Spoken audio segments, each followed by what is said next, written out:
Greetings, traveler. My name is Paul, and today I'm going to show you my 2-day trip to Jeju in South Korea. Overall, it was a great trip, but definitely a little short. I wouldn't have minded spending a couple extra days here. To make it easy though, you can find every location I visited as chapters in this video. So without further ado, let's get started. Jeju is a small island off of the south coast of South Korea, with a population of about 700,000 people. Most of that population, about 70%, lives in Jeju City on the northern part of the island. So if you're looking for a bit of energy, activity, and things to do while you stay on the island, then staying in Jeju City is a solid choice. But if you're looking for more of a low-key, relaxed, and a calmer trip, there are definitely places around the island where you can stay, including 5-star hotels. For this 2-day trip of mine, we stayed in the city at Lotte City Hotel for two main reasons. There were walking streets nearby with a lot of food options to eat, including Jeju's popular black pork, and the day trips that we chose to do started from our hotel. For sightseeing, although Koreans recommended that we rent a car to drive around the island, we actually ended up ditching that idea and instead booked 2 day trips from Klook. One that covered the north and the east part of the island, and one that covered the south and the west part of the island. And maybe I didn't get my international driver's license in time, which you need in order to rent a car in Korea. In retrospect, we were very glad we booked day trips through Klook. Driving would have been fine, especially if you want to explore at your own pace, but Jeju has traffic and parking can be a hassle in the city. The day trips from Klook, on the other hand, were full days, and in my opinion, it was great value. For the amount of locations visited versus the price you pay, it was pretty good. I'd say the only downsides are the many other travel groups that you'll encounter and a limited amount of time at each place, especially the ones you might like. This trip was in October, so the weather was in the mid to high 20s, there was a nice ocean breeze. It was quite good actually. I can't imagine how hot it would get if you went during the summer months. Unless you know exactly what you want to do and where you want to go on Jeju Island, these day trips from Klook were a great way to see various parts of the island for a first time and really give a good idea on what you want to do if you have the opportunity to come back for a future trip, which I certainly hope I get to do one day. Be sure to wear some solid shoes though and carry some water and snacks. You'll definitely be getting your steps in during these 2 days. Most of the locations were fairly flat, maybe there was a little bit of an up and down, but there is a little hour-long hiking portion during each day where you climb parts of the local mountain volcanoes. Fun fact, did you know Jeju has a bunch of volcanoes on the island? There are a few main big ones and several hundred smaller craters, volcanoes scattered all throughout. Back to the tour though. Seongsan Ilchulbong is one of the volcanic craters that you'll hike up to during your day trip. There's a nice little viewpoint at the very top once you get there. It'll take you about less than an hour if you're in okay shape. But it's of course completely optional and you don't have to hike if you don't want to. Near the base of the mountain, there is a little walk down to the shores where, depending on the weather, you may see some of Jeju's famous haenyas. Haenyas are professional female divers from Jeju Island who harvest seafood underwater without using a breathing apparatus. They typically harvest abalone, which is one of Jeju's delicacies, and have been around for over 1,000 years, dating back as early as 434 AD.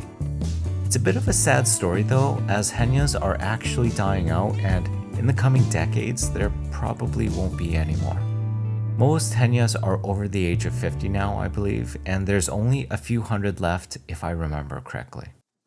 And that's not an exaggeration either. Being a haenya is a very dangerous job, as you can probably see with how strong the waves can be on Jeju. The fatality rate is actually pretty high, and while it was a necessity in the past to harvest seafood, it's certainly no longer a necessity for today. So I believe the government has actually not allowed people to become haenyas anymore because of how dangerous and unnecessary it is. Abalone is one of the main seafoods harvested, and over the years, abalone grown on farms now taste nearly the exact same as freshly harvested abalone from Haenyos. Not to mention, it costs significantly cheaper as well. So yeah, that's going to be a tradition and a life that will eventually live on in history only. Back to the trip though, one of the nice things I liked about Jeju is all of the different things the island has to offer. Beaches on the northern coast, cliff sides, forest trails, nature reserves, waterfalls, mountains, hiking. If you're an outdoorsy person or a nature person, you'll definitely enjoy Jeju Island. The island seemed pretty popular amongst Koreans themselves and people from across China, Japan, and other parts of East and Southeast Asia. Fun fact, did you know horses from Asia, including those that you see on Jeju Island, are actually smaller than horses of Europe? Never knew that. You learn something new every day. I can imagine there has been quite a surge in visitors to Jeju Island since the award-winning Netflix series When Life Gives You Tangerines is based on Jeju. So if you want to watch a really good show and see more of Jeju, that's a solid Korean drama for you right there.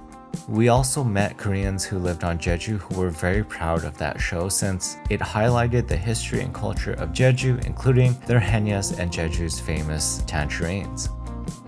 Although Jeju seemed pretty small from a map perspective, the island was actually pretty decent sized and there was quite a bit there. Given the amount of tourists that come to the island, it makes sense that there's a fair amount to do. And why I think 2 days is really the bare minimum you should spend on Jeju. Given all that I saw, I really liked it and wouldn't mind spending 2-3 more days just to continue exploring around the island. So, oh no, I'll have to go back to Jeju one day. Anyway, besides haenyos, tangerines, volcanic rocks, geographies, seasides, you'll see a lot of temples and religious sites all throughout the island as well. And if you take an organized day trip, you'll definitely end up at one of these locations. You'll see Buddhist statues, zodiac animal statues, and all sorts of pretty cool things here. Some temples are even located on the side of a mountain cliff, and if you have the time from exploring outside of a guided tour, you can climb one of these mountains as well. The guided tours on Klook ran on a very tight schedule, and we usually only had like an hour to an hour and a half at each location. Another little hiking location, Songaksan Mountain. I wouldn't really call this a mountain, but there is a little volcanic crater here which you can walk up to, or you can walk along the seaside to reach a lighthouse. So from these 2 days on Jeju, I can definitely say that there are two sides to the island. There's a very touristy, populated, and crowded side with all these guided tours, and a calmer, normal life side of Jeju that you can probably see if you are exploring the island with a rental car. I know there's a lot more to see here, and I do hope to have the chance to do that one day, but until then, we'll settle for what we got. And for the last stop of the trip, the Osulloc Tea Museum. It was a great last location to visit to wind down from all the walking and to pick up gifts and souvenirs. To no one's surprise, they also produce tea on Jeju. The shop in the museum has quite a variety of tea flavors and gifts that you can buy, so don't forget to pick something up. All in all, is it worth it to travel to Jeju? In my opinion, absolutely. Especially if you're doing a Korea trip, Jeju will be a nice nature segment of your trip and a good getaway from the urban environments of Seoul and Busan. I don't think it's a place people from Europe or North America typically think of traveling to, but I certainly hope this video can contribute towards changing that. 3 to 5 days on Jeju will likely be a good amount of time for a first trip to the Korean island. But hey, is there a part of the island that you thought was interesting? Or did I miss something that you were hoping to see? Let me know down below. Hope you enjoyed the video, thanks for watching, and I hope to be your guide again.